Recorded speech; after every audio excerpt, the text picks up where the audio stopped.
Hi everybody. We just wanted to take this second and talk about things that happened on this trip down to the Amazon, things that we didn't film, uh, that were pretty intense and pretty,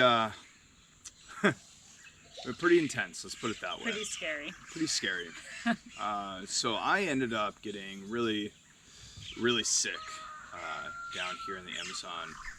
We came down here on my birthday. We flew into Leticia, and the next day we took a boat to Puerto Nariño, which is all on film, and I'm sure you guys have seen that already. And then the next day I started feeling a little sick. I started getting a fever at night and sweating pretty profusely. Thought it was heat stroke. Thought it was heat stroke, and kept trying to push on. And we went to a community that day, and I just felt completely dragged and devoid of all energy. I kept wanting to lay down. We went piranha fishing, which was pretty fun. And after that, I went right to bed. And that's when we didn't bring the thermometer with us, but I'm pretty sure I spiked a fever of at least 104 degrees. My neck felt like it was on fire, to the point where I asked Maester to just feel my neck.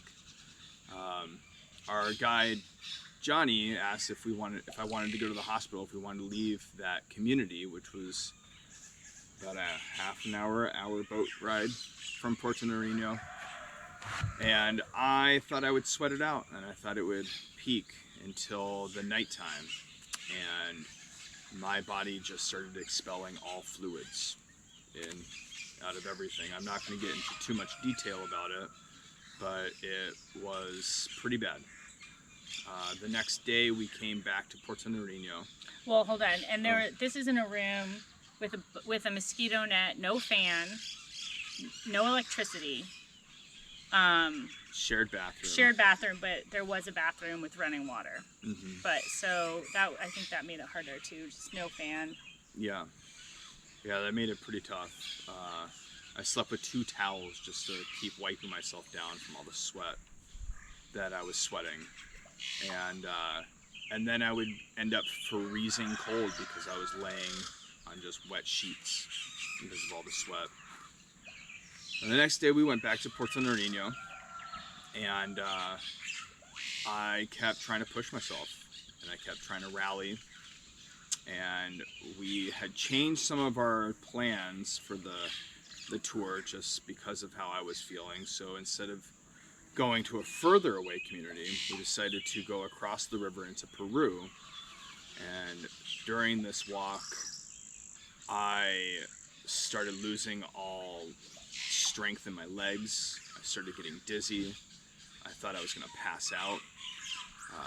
During lunch, I didn't eat They at all. set up a hammock in between 2 trees for Matt to lay. And I didn't eat lunch the day before. I didn't have any dinner because I went to bed at that community.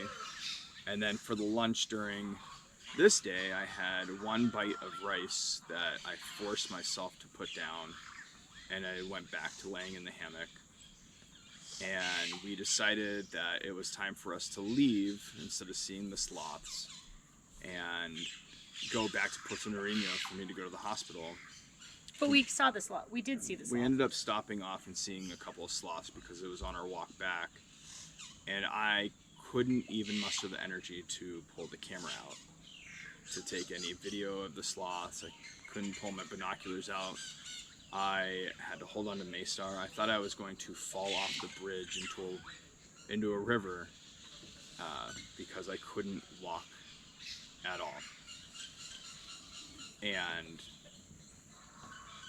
yeah, so we ended up taking the boat ride in some rain back across the river, back to Puerto Nariño, and walked up to the hospital. And I went to this small hospital in Puerto Nariño where they hooked me up to IVs, and I thought it was a parasite.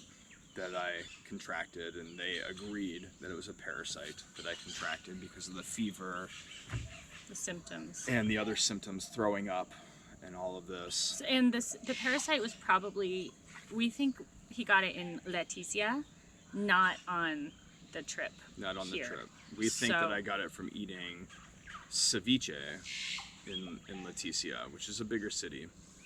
And Even though the restaurant we went to was a good restaurant, right. but people can get sick here. Yeah, it's very easy. And it was a pretty traumatic. It was pretty interesting. Luckily, our guide was there with us to be able to translate Yeah. everything and explain what was going on, because there was definitely a language barrier that I wasn't able to comprehend with. And Wait, you walk into the hospital, half of it is under construction. So it's just like gaping holes in the ceiling while they're doing construction. The other half is where they were taking care of Matt. There's cats walking around.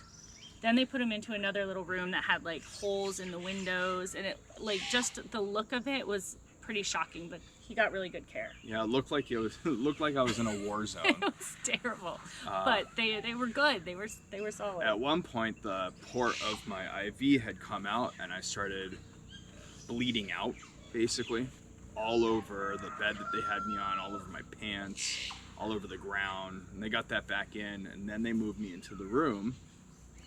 And it was pretty interesting being in the room. They had a fan on me, and I would look out the door to see if a doctor or a nurse was coming at points, and all I would see is a cat walking across.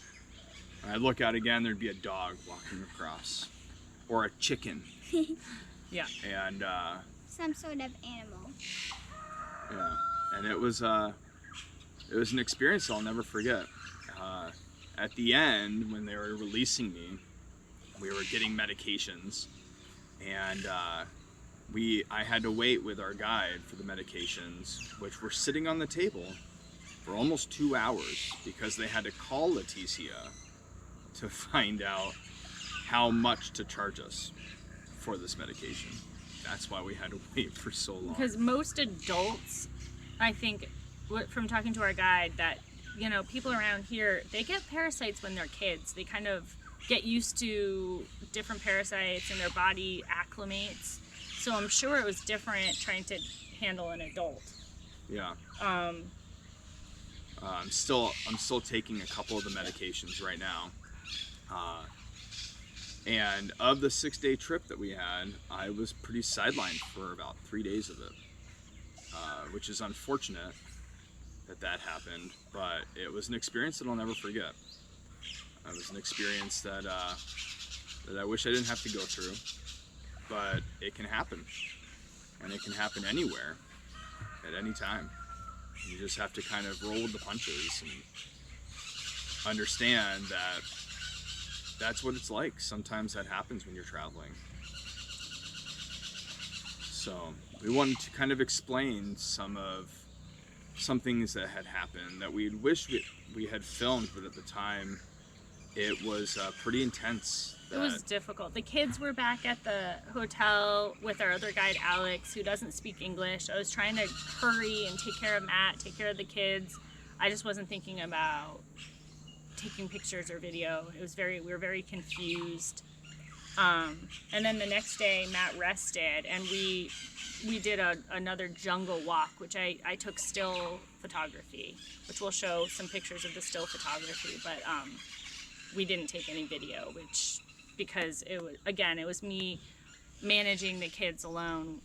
It's very, very hot. It takes a lot of work to kind of even just get through the day. Yeah, I do most of the videography. Yeah. And Maystar does more of the still work.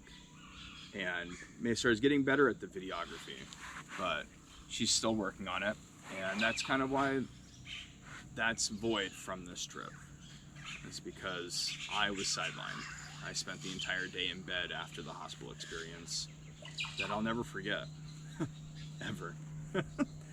And, but we wanted to take this time out to kind of talk to you all about the experience that I went through, and that shouldn't scare you from coming and visiting this area, shouldn't scare you from traveling. but it's always good to know. We came down here thinking that we were prepared with malaria medicine and Probiotics. probiotics, but also an antibiotic that was for fever and diarrhea, traveler's diarrhea. And the doctor laughed at it and said that, where did you get this? Did you get this from an actual doctor? Because it's not what you need here. Yeah, he also laughed at the malaria medication and asked me if we got that, what kind of doctor we got it from. We got it from an infectious disease specialist at Dartmouth. But they're just guessing, Yeah, you know. yeah. And not everything that you get in the States is going to work Here. here or anywhere else And around the world. They also use a lot of medicinal plants here for different types of ailments, and I think with us they were going more pharmaceutical route, and that's not necessarily what they would do for themselves here often. Right. But They would- because we were part of a tour, Right. that included travel insurance, we didn't really have to pay for it for the hospital visit. No. That was included in the tour costs that we did. I think that they did the more pharmaceutical route because of liabilities Yeah. and stuff like Which that with makes sense. tourism. Yeah. But it has worked. After being bedridden the day after the hospital, the next morning I felt 100%. And we were able to continue the tour, and luckily we had an amazing That was tour an amazing company day. that was able to be very flexible and contour the tour itself to meet our needs. And we went to the end of the Amazon River in Colombia. We traveled the entire 117 kilometers. Parakeets. We traveled the entire 117 kilometers of the Amazon River that's inside of Colombia.